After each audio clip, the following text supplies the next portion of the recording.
Salut et bienvenue à vous sur la chaîne Sublime Nation. Dans cette vidéo, je vais vous montrer comment réaliser très facilement un montage. Et pour cela, nous allons utiliser le logiciel Photofiltre qui est un logiciel de montage d'images gratuit et facile à utiliser. Évidemment, nous ne pourrons pas le comparer à Photoshop, nous en sommes très loin. Mais il nous offre assez d'outils pour faire de jolis montages. Nous allons réaliser dans ce tutoriel un montage d'images pour la personnalisation d'un mug. Le thème de notre montage sera Disney, plus exactement Aladdin et Jasmine. J'ai donc récupéré des images d'Aladin et Jasmine, du château de Disney, du génie et de la lampe, ainsi que de textures dorées et de quelques étoiles. Avant de commencer le montage, nous allons devoir créer notre document gabarit. Et pour cela, il nous faut la dimension de notre zone de travail. Pour l'exemple, nous allons dire 18 cm de large sur 10 cm de haut. Pour créer un nouveau document, nous allons cliquer en haut à gauche sur cette icône en forme de feuille. Nous allons commencer par changer ici, dans la zone nouvelle taille, pixels par centimètre. Puis, indiquer la largeur, donc 18 cm, et la hauteur, 10 cm. Il est très important d'avoir une bonne résolution lorsque vous faites de la création d'images pour l'impression par sublimation. Je vous conseille donc de toujours mettre dans la case résolution le chiffre 300. Choisissez ensuite la couleur blanche pour le fond. Ne cochez pas motif de fond. Il ne vous reste plus qu'à cliquer sur OK. Nous avons donc créé notre rectangle de gabarit. C'est dans ce rectangle que nous allons faire notre montage. Lors de vos recherches d'images, pensez à toujours récupérer des images avec de grandes résolutions. Par exemple, si vous trouvez une image qui fait 500 par 500 pixels et que vous trouvez la même qui fait 1500 par 1500, optez pour celle de 1500 par 1500. Il est mieux de diminuer la taille d'une image plutôt que de l'agrandir. Et lorsque vous trouvez une image, ouvrez-la simplement dans un nouvel onglet, vous n'aurez pas besoin de l'enregistrer sur votre ordinateur. Commençons par la première image qui sera le château. Faites un clic droit sur votre image, cliquez ensuite sur copier l'image. Retournez dans Photofiltre, cliquez droit et collez votre image. Comme vous pouvez le voir, mon image est bien trop grande par rapport à mon rectangle. Je vais simplement la glisser pour avoir accès à l'un des 4 angles de ma sélection. Lorsque j'ai accès à un angle, je passe ma souris pile sur l'angle. Ensuite, je vais appuyer sur la touche Maj de mon clavier. Je reste appuyé sur la touche Maj de mon clavier, je fais un clic gauche avec ma souris et je redimensionne mon image. Je la reprends, je la fais glisser et si la dimension me convient, je fais un clic droit et je valide le collage. Je retourne maintenant récupérer l'image de Aladdin et Jasmine. Pareil que pour le château, je fais un clic droit et je copie mon image. Puis je clique droit et je colle mon image dans mon document. Comme vous pouvez le voir, mon image est légèrement plus grande que mon rectangle et il a un fond blanc. Il n'est malheureusement pas transparent. Avant de redimensionner mon image, je vais déjà retirer le fond. Et pour cela, c'est très simple. Je fais un clic droit sur mon image, puis je clique sur Options de collage. Dans la fenêtre Options de collage, je m'assure qu'opacité soit à 100%. Je coche ensuite la case Transparence, et lorsque je vais passer ma souris sur mon image, ma souris se transforme en pipette. Par exemple, je vais cliquer sur la ceinture rouge ici. La couleur apparaît dans ce rectangle de couleur sur ma fenêtre Options de collage. Je vais donc tout simplement cliquer sur la couleur du fond de mon image et mettre une tolérance de 10 par exemple. Je m'assure que lissage automatique est bien sélectionné et je clique sur OK. Comme vous pouvez le voir, j'ai bien retiré le fond de l'image, mais malheureusement, au niveau du pantalon de Aladdin, il est transparent. Si je le mets comme ça, nous verrons à travers son pantalon le château. Je vais donc modifier légèrement la tolérance. Je refais un clic droit, puis option de collage, et dans la zone de tolérance, je descends à 4 ou à 5. Puis je clique OK. Nous voyons moins le château à travers son pantalon, mais comme vous avez pu le remarquer, autour de la jambe de Jasmine, la sélection n'est pas si propre. Je vais donc rapetissir mon image. Je fais en sorte d'avoir accès à au moins un des 4 angles de ma sélection. Je passe ma souris pile sur l'angle, j'appuie sur la touche Maj, je reste appuyé et je fais un clic gauche avec ma souris pour rapetissir mon image. Je la mets à la dimension idéale. Lorsque la dimension et la mise en place de mon image me convient, je clique droit et je clique valider le collage. Nous voyons encore à travers le pantalon de Aladdin le château. Et pour cela c'est très simple. Étant donné que nous avons sélectionné la couleur blanc du fond pour supprimer le fond, nous allons tout simplement récupérer sur les outils l'outil pinceau. Puis nous allons sélectionner la mine ronde avec la flèche à double tête dans l'angle. Sélectionnez un rayon de 7. Assurez-vous d'avoir la couleur blanche dans le rectangle de devant. Et venez repeindre le pantalon en faisant des petits clics par-ci et par-là.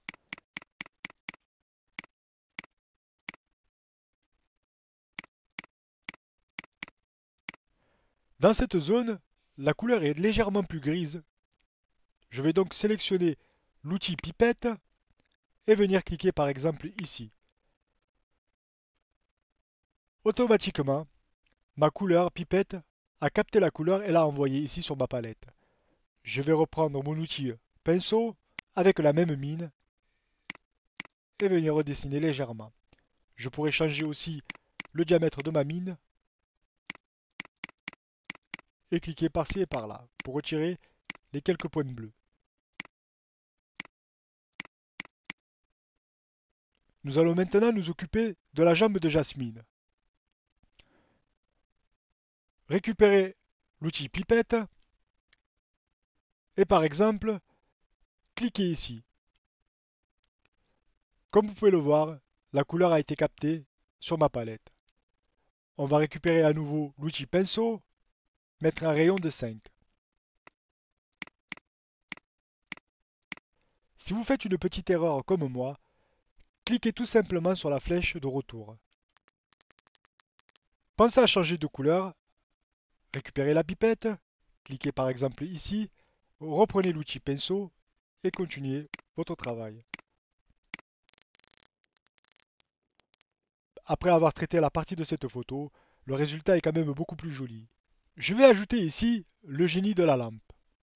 Je retourne récupérer mon image, je fais un clic droit, copier l'image, je retourne sur mon document, je sélectionne ici l'outil sélection, je fais un clic droit et je colle mon image. Je la mets en place par rapport à la hauteur de mon document et je laisse une légère marge de sécurité sur le côté. Je rapetissis mon image. Lorsque cela me convient, je fais un clic droit et je valide donc mon collage. Maintenant, je vais ajouter un texte au-dessus du génie. Je vais utiliser l'outil texte qui se trouve en haut. Je clique, je marque par exemple prénom, je choisis une taille, une couleur et je clique OK. Je mets en place le texte au-dessus du génie. Si la dimension me convient et la mise en place me convient, je vais maintenant ajouter un effet à mon texte. Et pour cela, je vais cliquer droit, puis je vais cliquer Option de texte. Et je vais cliquer tout simplement Transformer en sélection. J'ai donc un texte en pointillé. Je vais maintenant réduire ma fenêtre en cliquant sur le petit trait Réduire. Je vais maintenant aller chercher ma texture dorée, faire un clic droit, copier l'image. Je retourne sur Photofiltre, puis je vais cliquer droit sur le tableau gris et cliquer sur Coller en tant qu'image.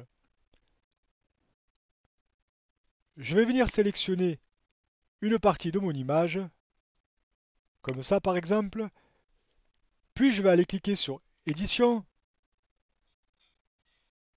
et cliquer sur Utiliser comme motif. Je peux maintenant fermer mon image, je n'ai pas besoin de l'enregistrer. Je vais ouvrir en grand mon document, je vais maintenant remettre le prénom au-dessus du génie, puis je vais cliquer en haut sur Édition et cliquer sur Remplir avec le motif. J'ai rempli mes pointillés avec la texture dorée. Je vais maintenant jouer avec les outils qui me sont proposés, tels que saturation, gamma ou contraste. En cliquant sur saturation, mon texte devient légèrement plus jaune. Je trouve donc le bon dosage à l'œil. Je vais maintenant ajouter un contour tout autour de mon texte. Je fais un clic droit, contour et remplissage. Dans la zone contour, je coche Dessiner le contour et je coche la case Lisser.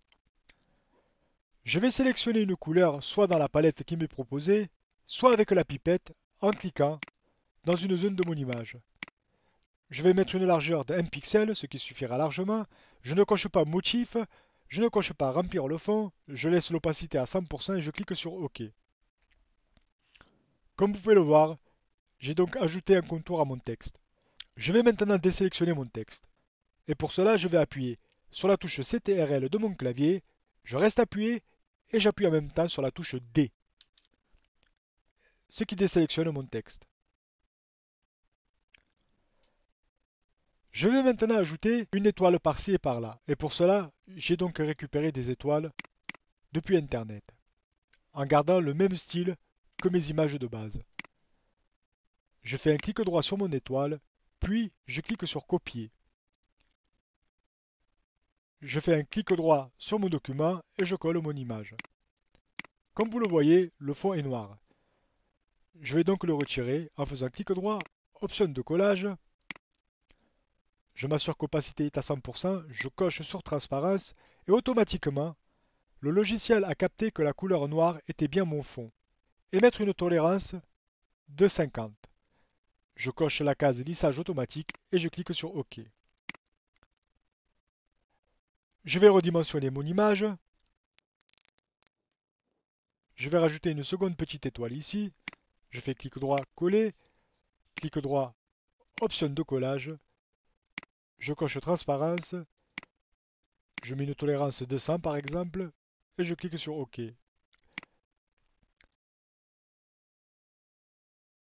Et je vais changer la symétrie de mon étoile. Pour cela, je fais un clic droit, transformation, symétrie horizontale.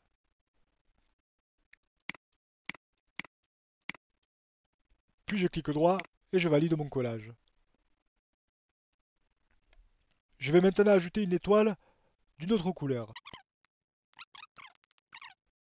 Je vais maintenant ajouter une pluie dorée au-dessus du prénom. Je vais utiliser l'outil tampon de clonage qui se trouve sur la boîte à outils à droite. Cliquez sur outils tampon de clonage, sélectionnez une opacité de 100, cochez la case fixe, choisissez un rayon de 8 ou de 7,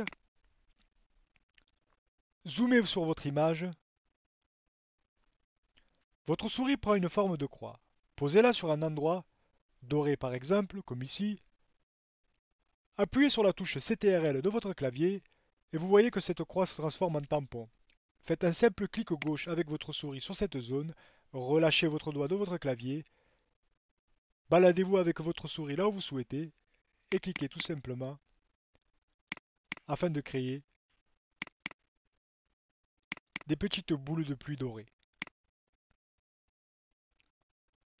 Vous pouvez changer le rayon afin de faire des points légèrement plus petits. Lorsque vous cliquez une fois, cela vous fait un petit point. Lorsque vous cliquez 3-4 fois d'affilée, le point sera légèrement plus gros et légèrement plus foncé.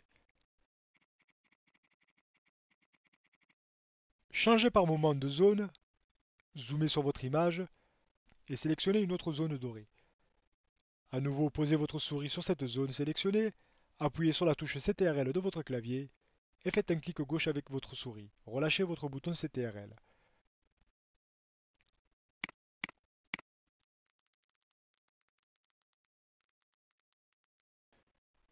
Si par exemple, une étoile que vous avez mise ne vous convient pas, il vous suffit tout simplement de récupérer ici l'outil pinceau avec la mine qui va bien. Choisissez une mine au hasard, un rayon, sélectionnez ici sur la palette de couleurs la couleur blanche en premier et venez effacer tout simplement l'objet indésiré. Vous pouvez aussi utiliser l'outil tampon sans pour autant rester en zone fixe. Je vais vous montrer cela. Sélectionnez donc l'outil tampon et décochez tout simplement fixe. Venez sur un endroit que vous voulez calquer, appuyez sur la touche CTRL, faites un clic gauche et comme vous pouvez le voir, mon motif n'est plus fixe. Annulez en revenant en arrière. Nous avons fini avec notre montage et comme il s'agit d'un gabarit pour un mug, nous aurons besoin de cadres de découpe. Et pour cela, c'est très simple. Cliquez en haut sur Édition, puis cliquez sur Contour et remplissage. Dans la fenêtre Contour et remplissage, Choisissez la couleur noire. Cochez dessiner le contour évidemment. Mettez une largeur de 8 pixels par exemple. Ne cochez pas remplissage, remplir le fond. Laissez l'opacité à 100 et cliquez sur OK. Lorsque nous aurons imprimé notre image sur un papier à sublimation, nous viendrons avec un ciseau ou un cutter et une règle couper à l'intérieur de notre image afin de supprimer le cadre, pour ne pas le transférer sur le mug. Nous allons maintenant enregistrer notre image. Pour cela, cliquez sur Fichier, puis cliquez sur Enregistrer sous. Choisissez un nom de fichier et dans Type, sélectionnez toujours PNG. C'est très important. Sélectionnez toujours PNG. La qualité sera toujours meilleure. Cliquez ensuite sur Enregistrer pour enregistrer votre image. Une fenêtre apparaît. Ne cochez pas entrelacé et laissez uniquement aucun être coché dans la zone filtrage. Cliquez ensuite sur OK. Nous avons donc fini notre montage, il ne reste plus qu'à l'imprimer, à découper le cadre et à le transférer sur notre mug. La vidéo touche à sa fin et je vous remercie d'avoir pris de votre temps. J'espère que ce tutoriel va vous apporter une petite aide pour faire des petits montages sympathiques chez vous à la maison grâce au logiciel Photofiltre. Je vous ai mis évidemment le lien pour télécharger Photofiltre dans le descriptif ci-dessous. Je vous rappelle qu'il existe le groupe Sublime Nation. Le groupe est accessible avec le lien qui lui aussi se trouve dans le descriptif ci-dessous. Prenez fort soin de vous et de vos proches et bonne création.